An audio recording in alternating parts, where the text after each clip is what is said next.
WFYI podcasts are brought to you by Visit Bloomington. With over 350 restaurants to choose from, Bloomington, Indiana is truly a food lover's paradise. Go to visitbloomington.com to discover what suits your taste.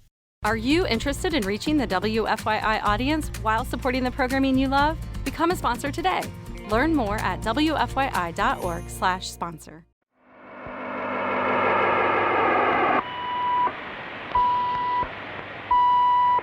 We're going to take a trip right now. Like we always do about this time. This is a journey into sound. Break it down. I'm Kyle Long, and you're listening to Cultural Manifesto. Up first, on this week's show, I'll speak with NPR's Ari Shapiro. He'll be performing in Central Indiana on February 3rd with Och Oy, a cabaret act featuring the Scottish actor Alan Cumming. This is so much about the friendship and commonality that Alan and I share that I hope the evening feels like two old friends having a great time together and letting the audience in on the joke. And on the second half of the broadcast, we'll explore the life and music of the Indiana songwriter Bruz Fletcher, a pioneer of LGBTQ+ music during the 1930s. Bruz was born into one of the wealthiest and most powerful families in Indiana. His life was filled with extraordinary luxury and unrelenting tragedy. Bruz Fletcher took his own life in 1941 at the age of 34. I'll be joined by the writer and researcher Tyler Alpern, author of the 2010 biography Bruz Fletcher, Camped, Tramped, and a Riotous Vamp. His work is so filled with joy and humor, and that's the thing that I think he would want to be remembered for, not the tragedies. The voice of Ari Shapiro is a familiar sound for NPR listeners. Shapiro is co-host of All Things Considered, NPR's flagship evening news program. The Supreme Court is notoriously secretive, so it's shocking to read the... But there's another side of Shapiro's voice that you might not know. For over a decade, Shapiro has been performing and recording as a singer. I recently spoke with Ari Shapiro to discuss his work in music. Ari, thank you so much for being with us today. Oh, it's so great to join you. Thanks for having me. Yeah, before we discuss your upcoming performance with Och Oy, I want to ask about your background in music. Your entry to the world of performing and recording developed through your relationship with the band Pink Martini. You've toured the world with Pink Martini, performed at legendary venues like the Hollywood Bowl, and you've been a featured vocalist on multiple albums with the band. Pink Martini were formed in your hometown, Portland, Oregon, in 1994, and I understand you've been a fan of the band since you were a teenager. Tell us what it is about this band that you've connected with so deeply. It is wild to think that this is the 30th anniversary of Pink Martini, that it was founded, as you said, in 1994, which is when I was in high school in Portland. And they captured this kind of global sense of fun that every show they did was like a party that took you someplace glamorous and distant. And for those who don't know, the band is like a little orchestra. There's more than a dozen members, and we sing songs in languages from Japanese to Portuguese to Italian to Arabic to you name it. Really dozens of languages. And so there's nobody else who makes music, I think, that is quite like Pink Martini. And that was the milieu that I became a fan of theirs in when I was in high school in Portland. And so then years ago, they asked if I would sing a song on their album. And then, as you mentioned, I made my live singing debut with them at the Hollywood Bowl in front of 18,000 people. It was the first time I'd ever sung live on stage with any band anywhere. And I've been a frequent guest singer with them ever since. And it is just so fun to join up with them and make music with friends and entertain an audience, which is very similar to what Alan Cumming and I do together, except on a slightly smaller scale with maybe not quite as many languages. Qué tristeza tengo desde que te fuiste, dejando en mi ser hondo padecer, amargo dolor. Sé que no me quieres. Yeah, it strikes me that 1994, you were in Portland. Grunge music is sweeping across the Northwest. Pink Martini, as you mentioned, has an eclectic and cosmopolitan sound, sort of on the opposite end of the musical spectrum as grunge music. As a teenager, what was it about the music that connected with you? Yeah, it's funny. I've actually never thought of it in the context of the kind of like Nirvana sound of that time.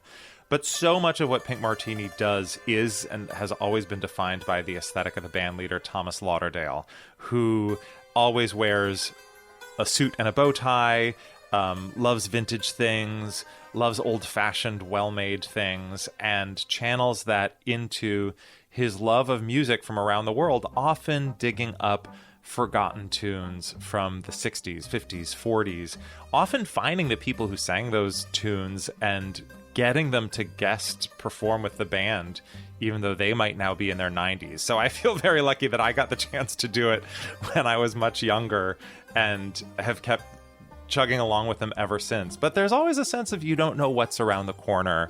It might be unfamiliar, but it's going to be a good time, which is also the sense that Alan and I try to capture in our show as well.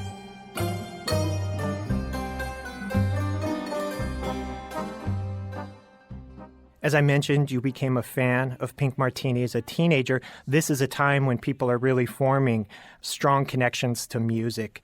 In your memoir, The Best Strangers in the World, you also write about being a huge U2 fan as a teenager. And I'm just curious to know generally more about your musical tastes as an adolescent. Were there specific musicians or songs that sparked your interest in singing and performing? There was a live concert series in Portland when I was in high school that was at the zoo. The Oregon Zoo has this kind of outdoor amphitheater with an enormous lawn.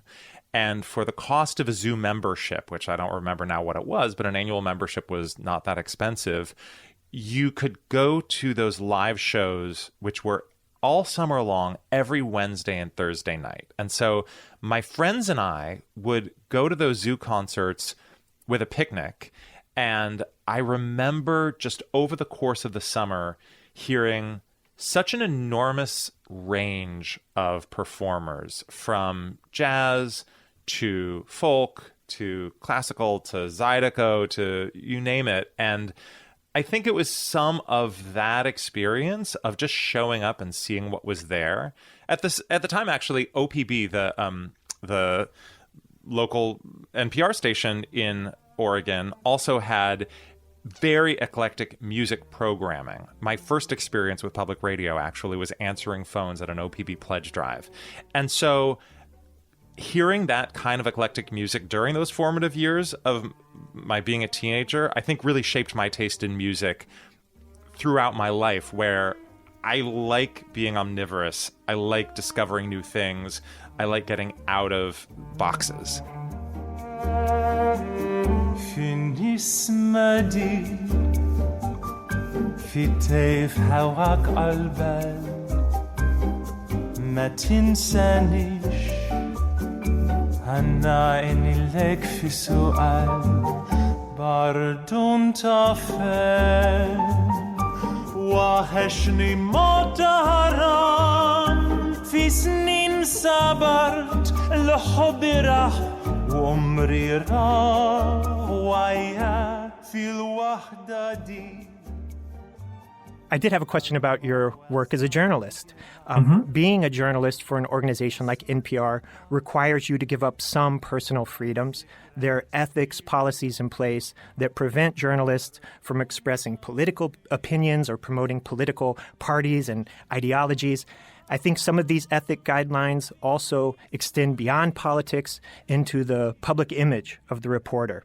In your memoir, you write a bit about this, and I'm curious if, as a journalist, you were ever concerned about taking on such a visible role as a musician and performer, and if you've had any pushback from your peers in journalism about being such a visible entertainer.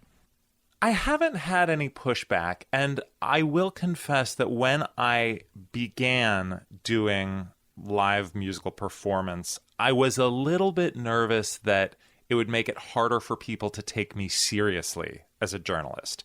I wasn't concerned about politics or impartiality so much as I was that people would kind of be dismissive of me as that guy who sings with a band. Fortunately, I've now been doing it long enough through a progression of jobs from justice reporter to White House correspondent to international correspondent to now host of All Things Considered, that worry seems to have faded away. And I can now appreciate that it was pretty unfounded in the first place, and that it had more to do with my own internal hangups than anything that anyone else was thinking about the idea of singing with a band.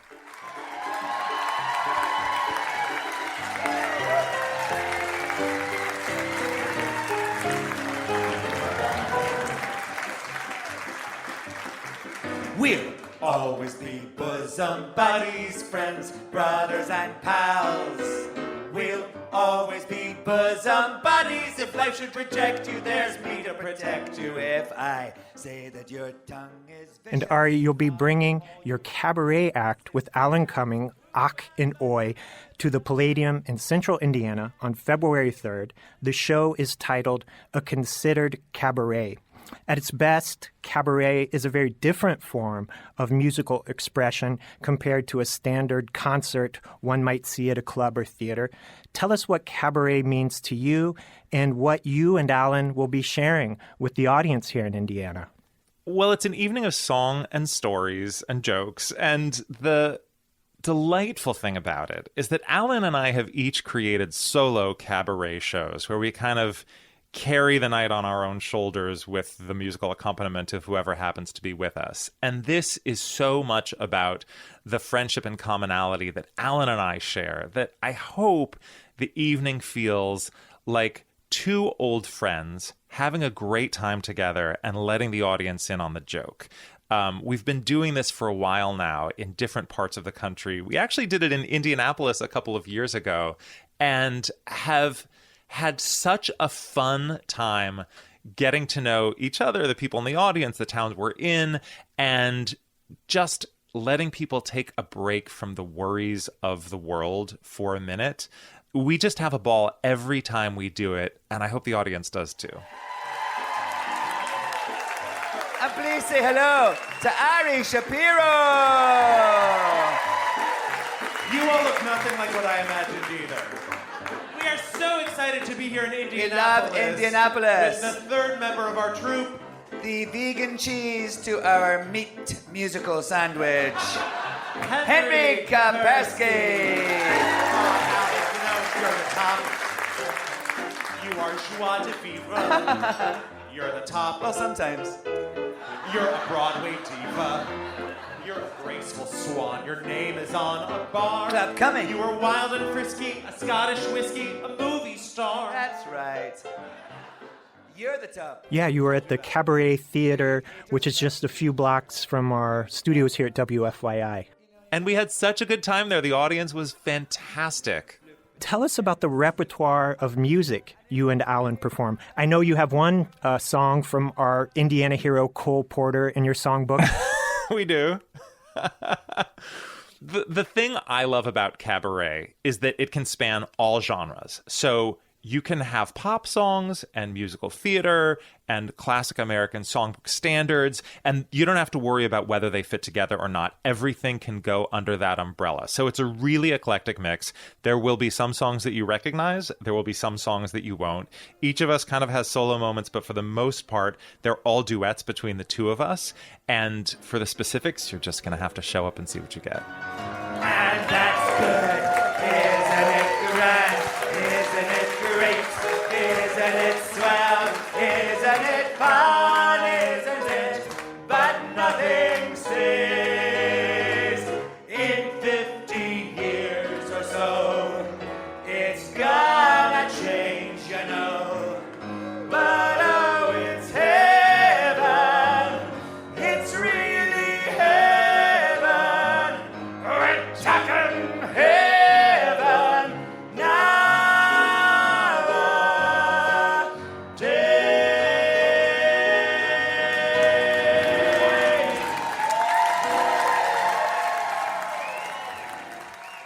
Finally, Ari, I want to go back to your memoir, The Best Strangers in the World. I really enjoyed your dissection of the phrase, "Thank you for listening."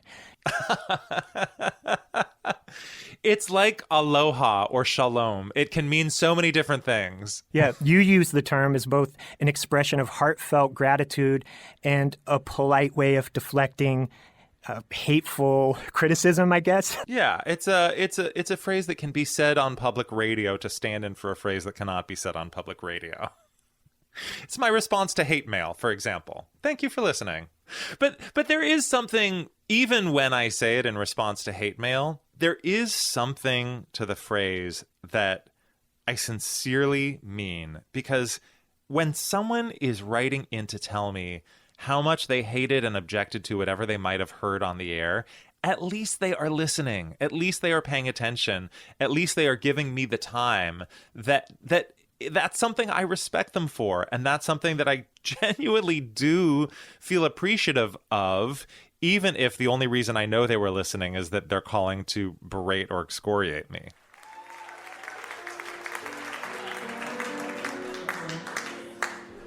Live at 5, CNN, keep us all abreast of breaking stories that can tend to make us anxious and depressed. Problems with no answer hang on like some chronic cough.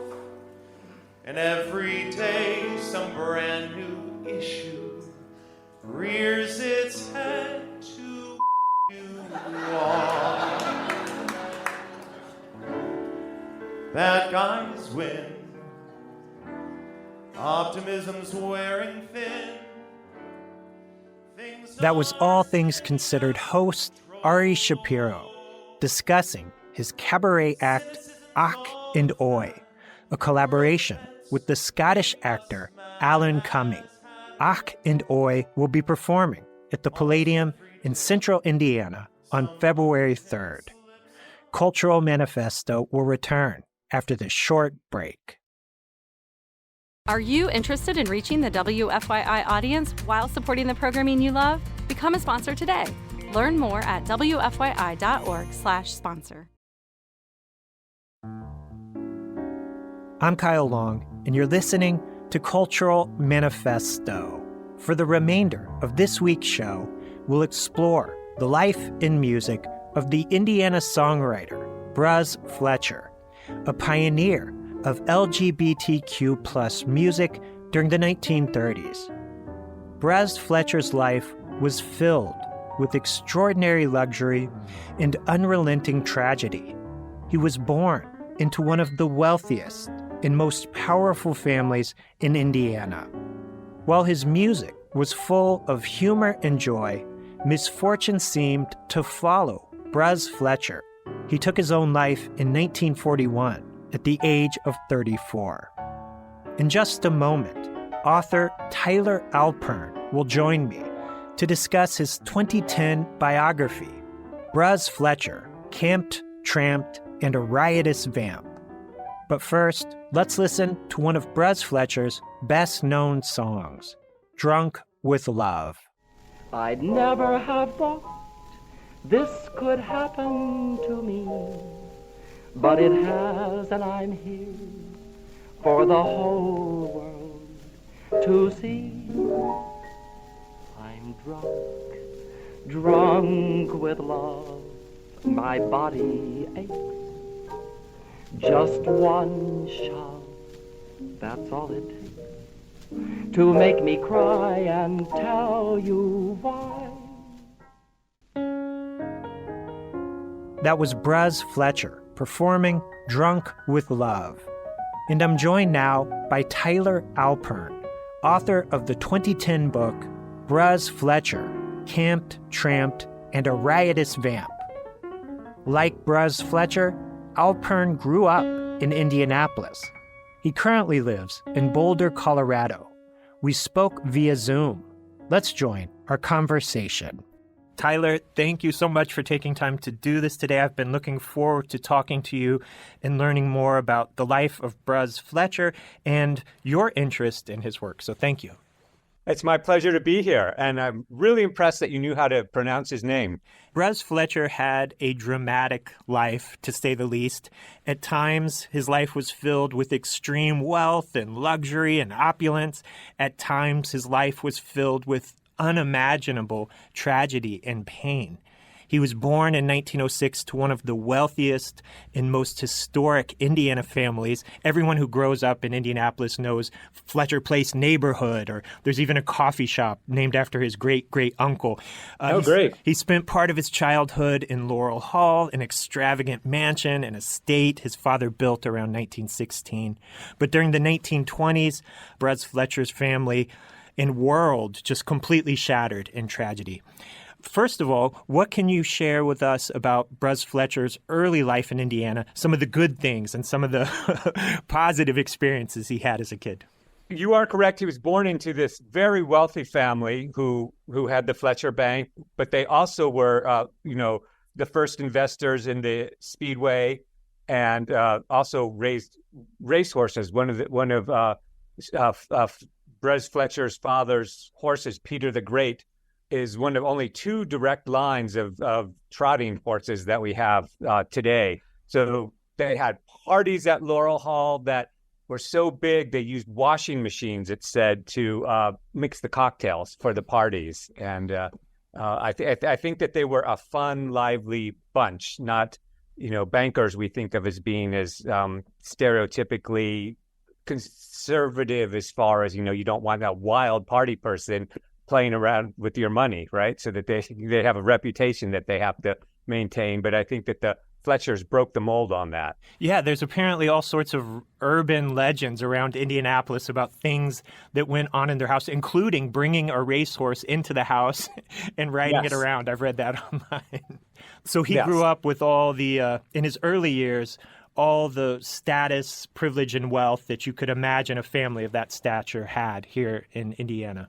Absolutely, yes.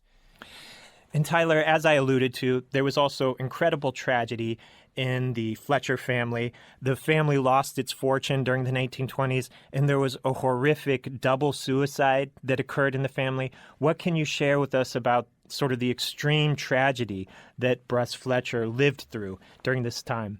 Well, so you mentioned the double suicide. What happened was Fletcher's father was in Chicago on business, and he was home from boarding school, so he's around 13 years old or something. It's spring break.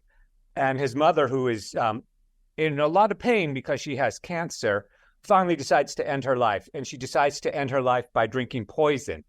So she goes to her beautiful bedroom and she gets, the glass of poison and lies down in her bed and sips from the poison. And her mother, who was visiting, finds her dead in her bed and is so overcome, she grabs the poison thinking it's just a glass of water. So, her mouth suddenly goes dry. And so she drinks the poison unknowing that she's just killed herself.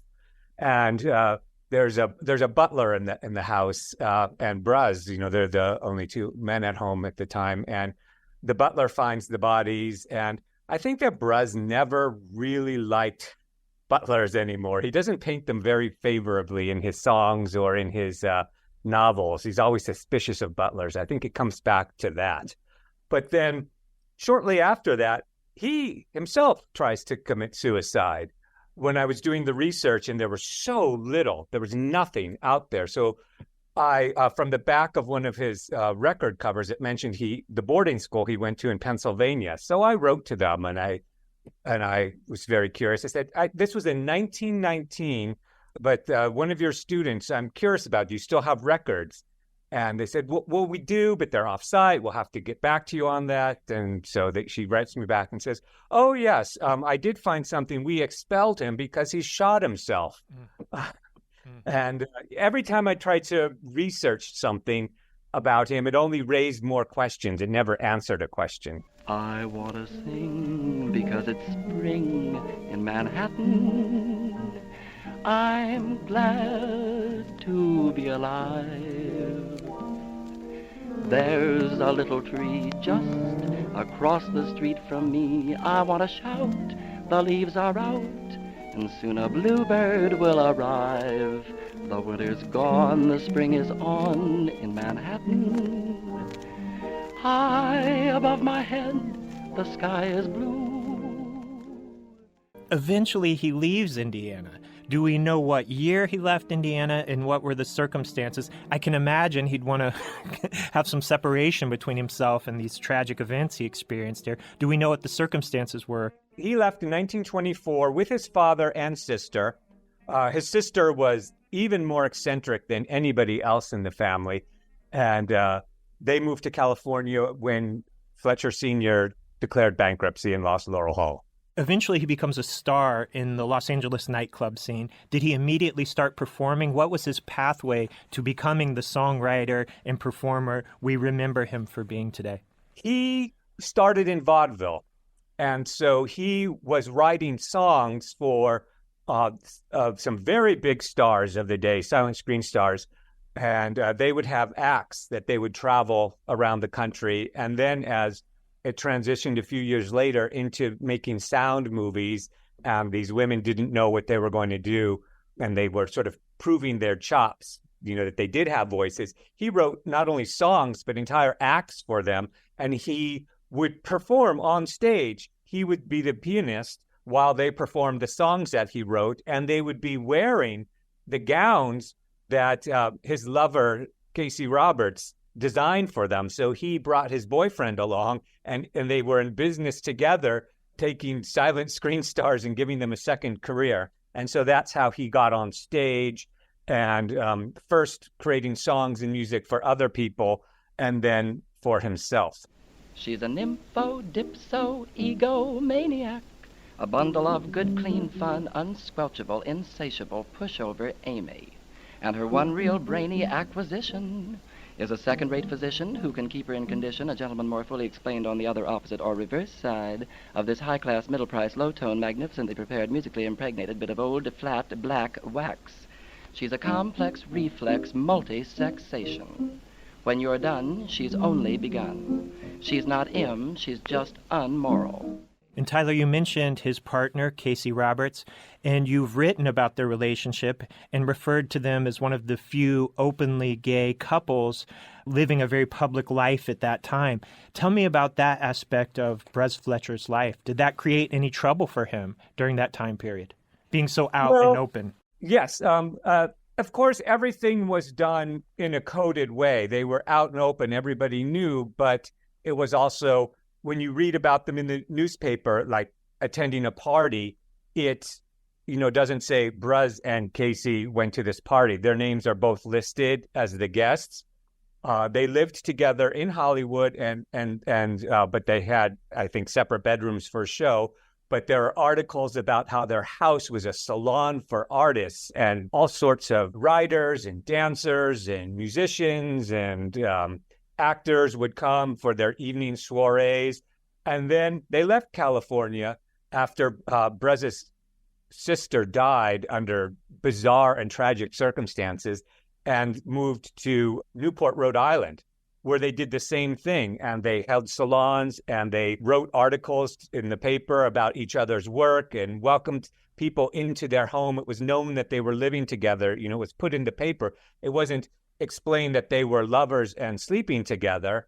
And later they also moved to Palm Springs, where they did the same things. They lived together and did art exhibits. Casey was an artist as well as a costumer, and Bruz was a photographer. But that's when he started to play for himself in cafes in Palm Springs, and they would host gala balls for society and such.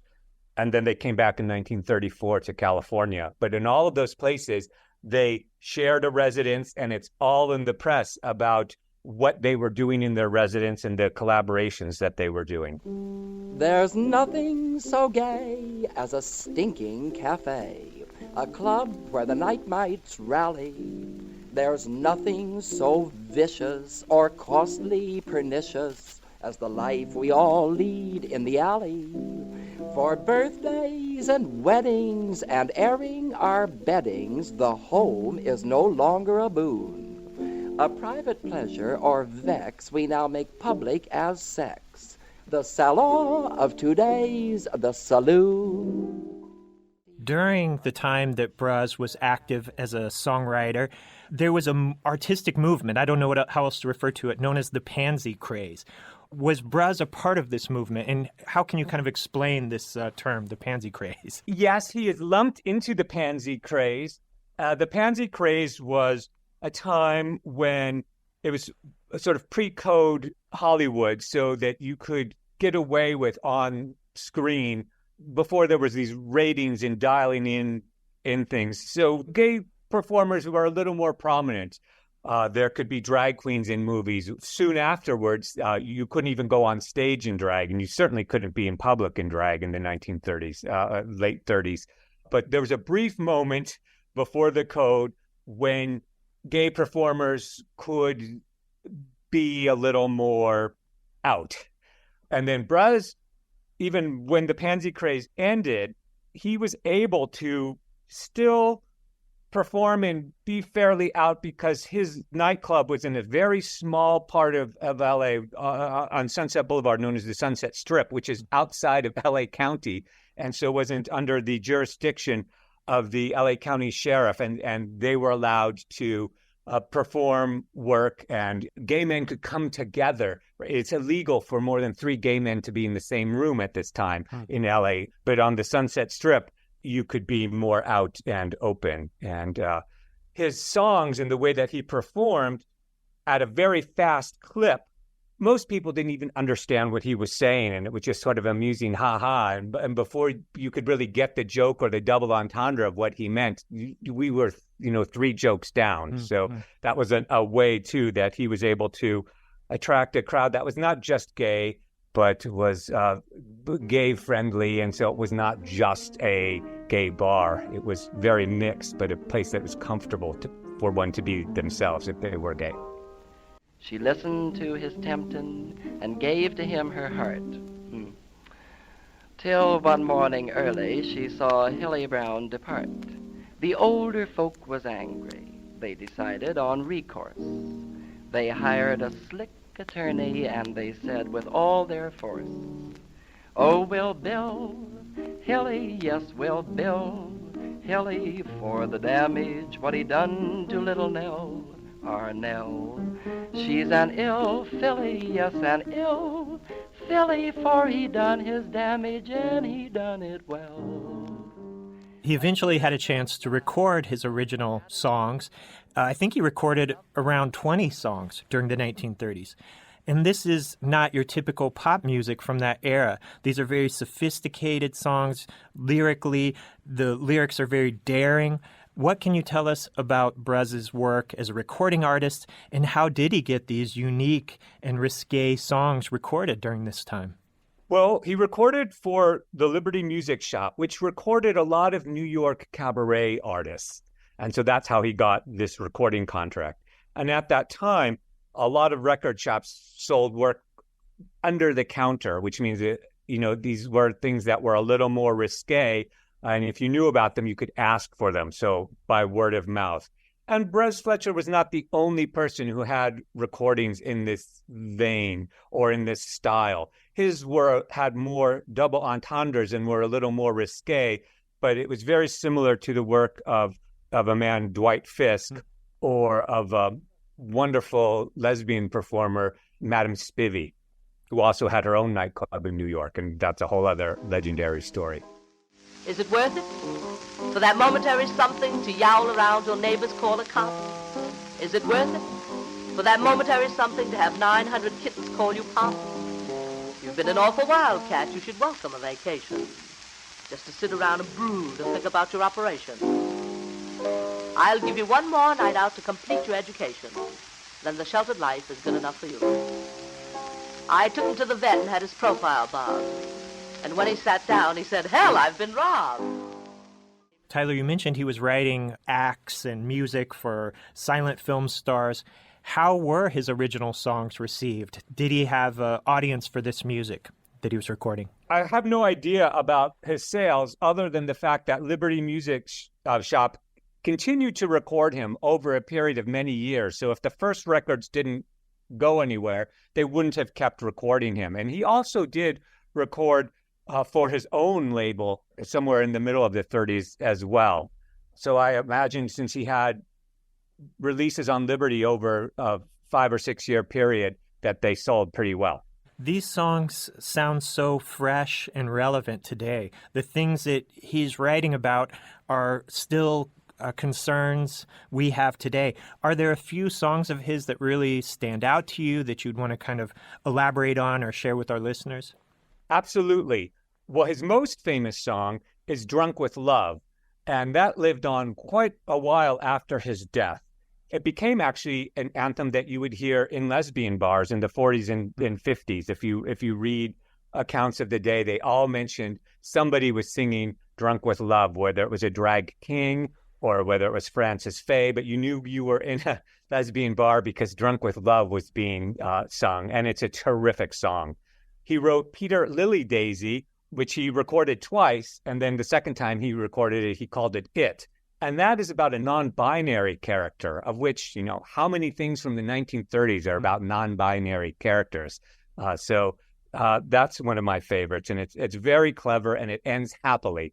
So many stories about people who are outside the mainstream and gay people in the 30s generally end with them dying or something horrible happening. And Peter Lily Daisy is absolutely affirming song. And what's another? I love My Doctor, which is basically a love song that he sings to his doctor. And it's pretty saucy, and the double entendres, you can imagine what they might be. My doctor, that masterful, medical, miracle man. My doctor, he's got the biggest practice in town. My doctor, he'll pick you up the minute you're down. Rich and poor, black and white, ring his bell all the day and night. Some folks faint at just the sight of my doctor. My doctor, his operation's really a joy. My doctor, with all his instruments you can toy. Let's take a break from my conversation with Tyler Alpern and listen to another song from Bruz Fletcher.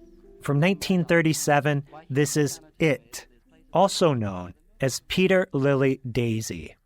Poor little Peter Lily Daisy.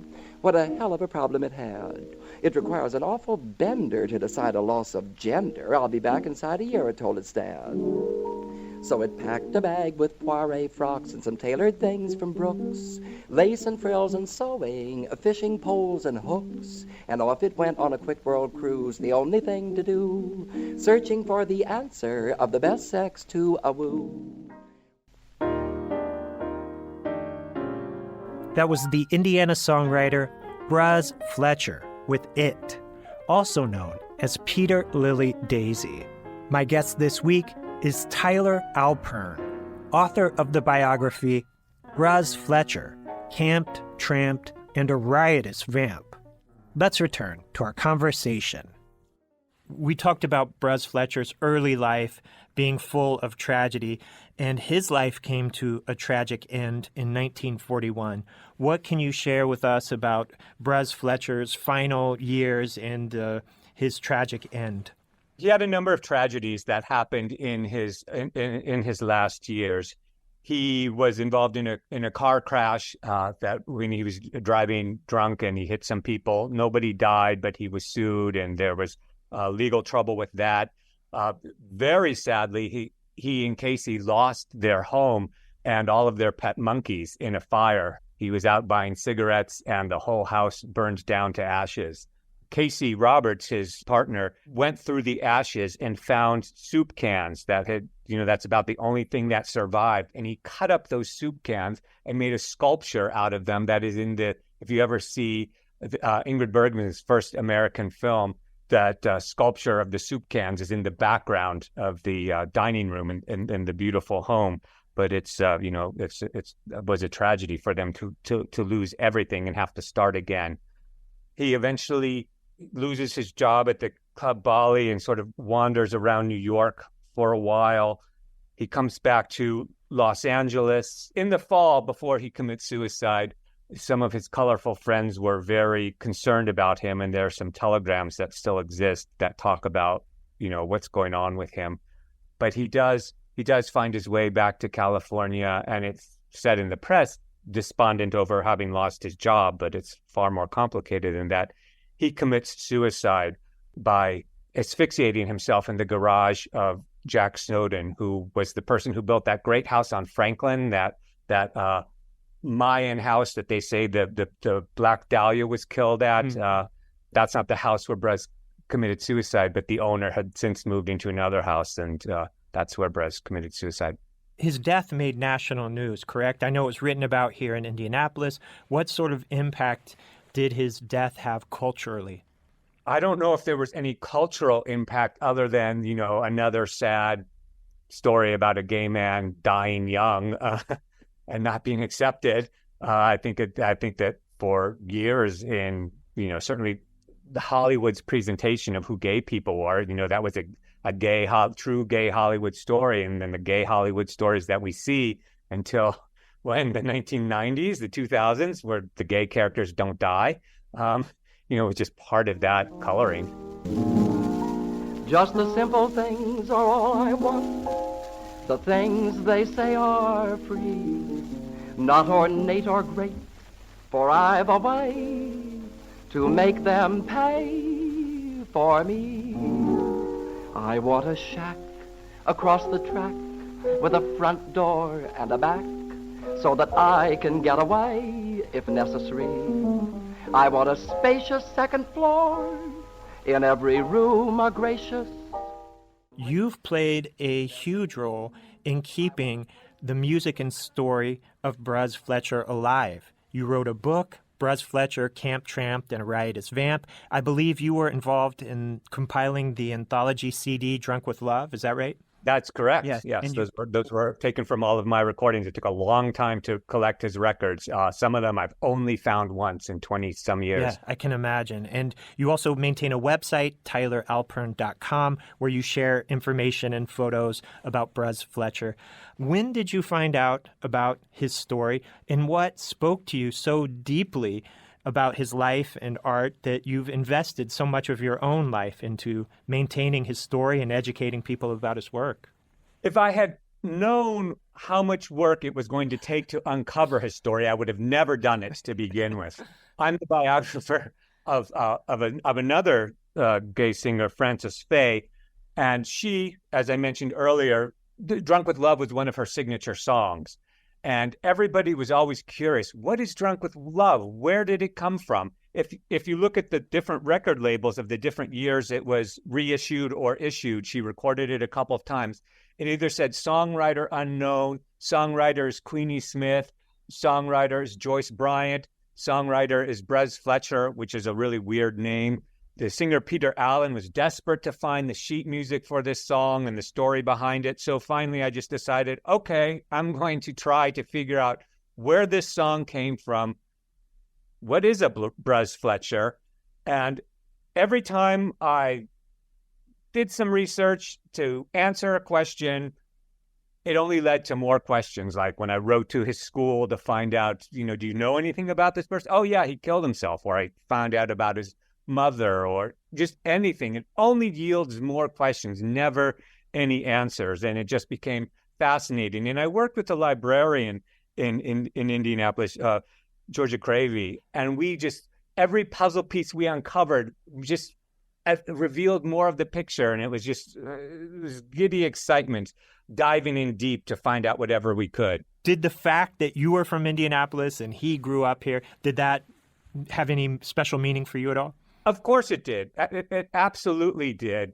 I was traumatized as a kid when we left Indiana, and it's so distant to me now that it was a reaching back to touch a part of me that feels long gone. Yeah. Without your intervention, I would never have known who this man was. None of this would have happened. So none of this work would have been documented as it has. So thank you for all your work in maintaining his story and music. And I'm curious, do you think his life and work has received the attention it deserves up to this point? Definitely not. Someday somebody's got to make a movie about his story. and his music, because it is so captures not only the 1930s, but kind of in the same way that Shakespeare captures the human spirit and human nature. There's just so much truth in the characters that he created. They're very special. They're very rare. And I think that there's more to come on the Bruz front. Is your work documenting his life over, or is this an ongoing project, an ongoing part of your life? It's an ongoing project. I have probably another 50 pages I could stick into the book if I ever, get around to redoing the book.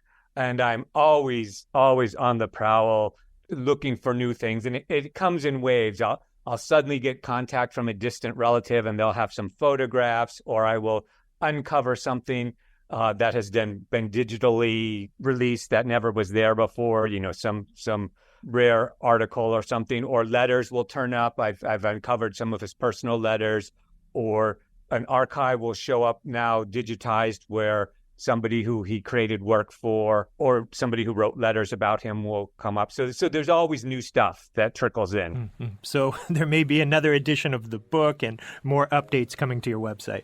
Absolutely. And I'm always finding new stuff about Casey, and I own several of his artworks now, which is terrific. Any final thoughts you want to share, Tyler, on the life and work of Bruz Fletcher? I just think that it's really important that his work is so filled with joy and humor and that's the thing that I think he would want to be remembered for, not the tragedies. Well said. Thank you, Tyler. Oh, it's been my pleasure. I really appreciate your interest in his story. Thank you for all your work documenting the story and keeping the music alive. I know compiling that CD alone sounds like it was an unbelievable task, so thank you. I've lost all my friends, lost all my pride. I've lost all my money, it's true. I've given up everything, really I've tried to do just the best that I knew. I'd never have thought this could happen to me, but it has, and I'm here for the whole world to see. I've been speaking with the writer and researcher Tyler Alpern, author of the biography Bruz Fletcher, Camped, Tramped, and a Riotous Vamp. You can find more information about Bruz Fletcher at Tyler's website, tyleralpern.com. That's all the time we have for this week. Check out the Cultural Manifesto podcast at WFYI.org or wherever you listen to podcasts. Cultural Manifesto is hosted and produced by me, Kyle Long. Thank you for listening. WFYI podcasts are brought to you by Visit Bloomington. With over 350 restaurants to choose from, Bloomington, Indiana is truly a food lover's paradise. Go to visitbloomington.com to discover what suits your taste.